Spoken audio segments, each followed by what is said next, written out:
Готовность. Через 5 минут прямой эфир. Здравствуйте, милые женщины, дорогие, любимые, прекрасные дамы. В этот чудесный предпраздничный день мы рады приветствовать вас на главном телеканале республики на территории женского счастья. Карина Владимировна, открыта Академия территории женского счастья, проект, который знают, наверное, уже все женщины республики Башкортостан. Это выездные территории, которые обязательно проедут по всем районам. Но сейчас мы поговорим о телевизионной территории женского счастья. Как возникла идея вообще перейти или уйти в телевизор на какое-то время? Да, вы знаете, Дмитрий, телевизионная территория женского счастья возникла, конечно, вынужденно. Вынужденно ввиду того, что у нас сложились условия, когда мы не могли выезжать в районы, не могли собирать большое количество людей, ну и вообще не могли ни с кем встречаться. Но запрос на то, чтобы мы продолжали свою деятельность и вообще давали какую-то полезную информацию нашим женщинам, постоянно поступал. И поэтому было принято общее решение с поддержкой нашего главного телеканала БСТ провести телевизионную территорию женского счастья и сделать этот контент этой передачи полезным для женщин, для мужчин, для детей и вообще для всей семьи. А вот с точки зрения полезности телевизионный формат, какие моменты вы могли бы для себя отметить?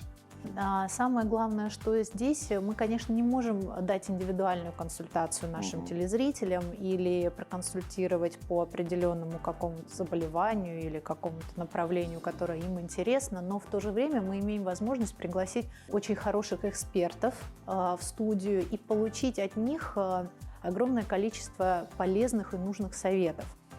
Также мы можем показать большему, опять-таки, количеству людей наш проект. И задачи нет в том, чтобы на нашей территории человека обучить чему-то вот совсем такому глобальному, да, и тому, чему ему придется обучаться даже, может быть, несколько лет. А задача в том, чтобы показать вообще возможности того, что есть у нас сейчас в нашем огромном мире, и что есть и у нас в республике специалисты, к которым можно обращаться, и есть какие-то интересные темы, о которых раньше люди не знали.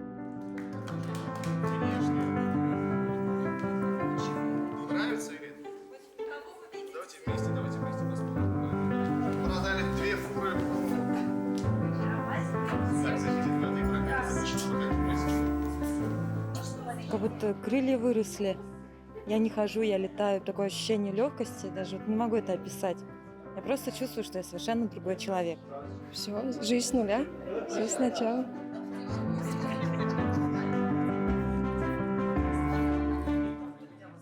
Карина Владимировна, сейчас время такое, что непонятно, когда закончится ковид, хотя мы предполагаем, что в самое ближайшее время, как только темпы вакцинации еще увеличатся, да, и вот в связи с... Дай бог. Дай бог, да, чтобы это произошло. И в связи с этим вопрос. Как, на ваш взгляд, будет развиваться открытая академия в дальнейшем, в ближайшем будущем, через год, возможно? Дмитрий, на самом деле мы не закрывали нашу открытую академию территория женского счастья. Не зря она была названа открытой, потому что поэтому теперь мы закрыть ее просто уже не имеем права.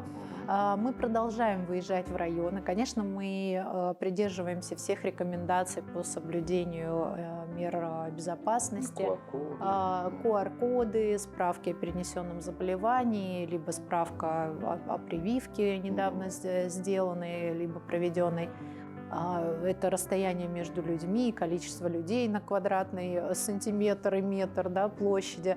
Но здесь очень важно, чтобы, когда это все соблюдается, на самом деле каких-то проблем нет. И даже я вам более скажу, что наши женщины отмечают, что такой формат более эффективен. Почему? Потому что в основном это превращается в более индивидуальный подход, потому что каждый пациент записывается к доктору отдельно, на него отводится побольше времени, чтобы люди не сталкивались в фойе.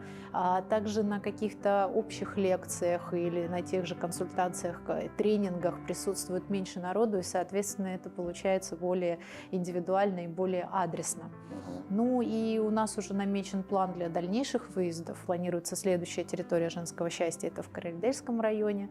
И есть, конечно, задумки по телевизионному формату. 3, 4.